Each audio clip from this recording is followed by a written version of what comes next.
આજે હું તમારી સાથે શેર કરીશ ખીચું બાઈટની રેસીપી। મારી રેસીપી ગમતી હોય અને હજુ સુધી સબસ્ક્રાઈબ ન કર્યું હોય તો લાઈક, શેર અને સબસ્ક્રાઈબ કરજો।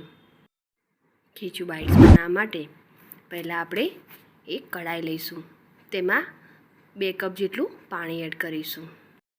કોઈ પણ વાટકી કે કપનું માપ લઈ લેવું અને તે પ્રમાણે પાણી ઉમેરવું। હવે તેમાં સ્વાદ પ્રમાણે મીઠું એડ કરીશું અને 1 ચમચી જેટલા તલ એડ કરીશું। 1 ચમચી જેટલું જીરું એડ કરીશું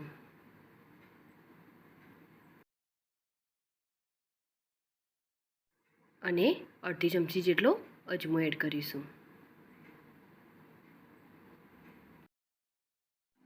2 ચમચી જેટલા લીલા મરચાંને વાટીને એડ કરીશું।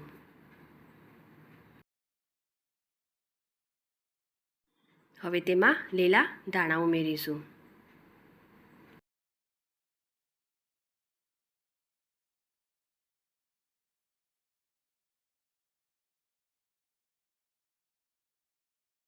હવે તેને ઢાંકીને 5 મિનિટ માટે ઉકળવા દઈશું।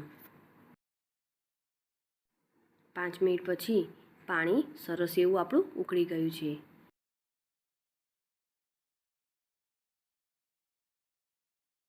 હવે તેમાં અડધી ચમચી જેટલો ખાવાનો સોડા એડ કરીશું। હવે આપણે 1 કપ જેટલો ચોખાનો લોટ લઈશું અને થોડો ઉમેરીશું અને વેલણની મદદથી આ રીતે સરસ રીતે મિક્સ કરીશું। અહીં આપણે 2 કપ જેટલું પાણી લીધું હતું, તેથી આપણે 1 કપ જેટલો ચોખાનો લોટ લઈશું અને જરૂર પડે તો થોડો ઉમેરીશું।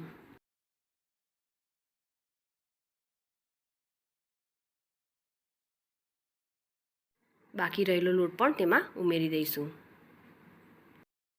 નોર્મલી જે ખીચું બનાવતા હોઈએ છીએ તેમાં લોટ થોડો ઢીલો રાખીએ છીએ, પરંતુ આપણે અહીં ખીચું બાઈટ બનાવવાના છીએ, તેથી ખીચું કઠણ રાખીશું।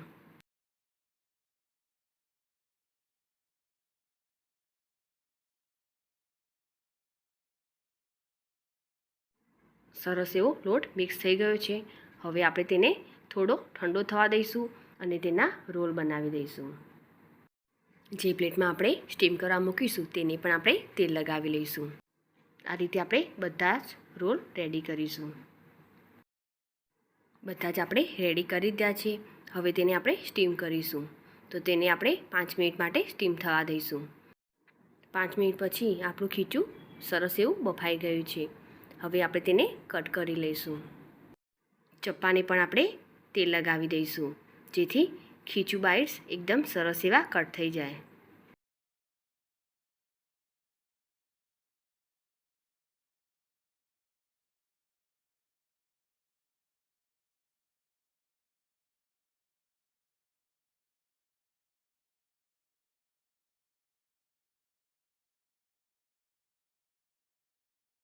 બધા જ ખીચુંને આપણે કટ કરી લીધા છે। હવે આપણા ખીચું બાઈટ્સ રેડી છે। હવે તેના પર આપણે સિંગ તેલ એડ કરીશું। ખીચું પર સિંગ તેલનો ટેસ્ટ એકદમ સરસ લાગશે।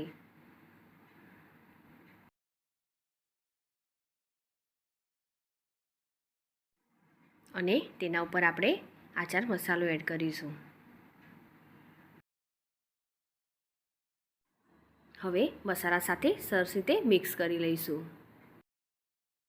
તો તૈયાર છે ગુજરાતી સ્વાદ સાથે આપણા ખીચું બાઈટ્સ।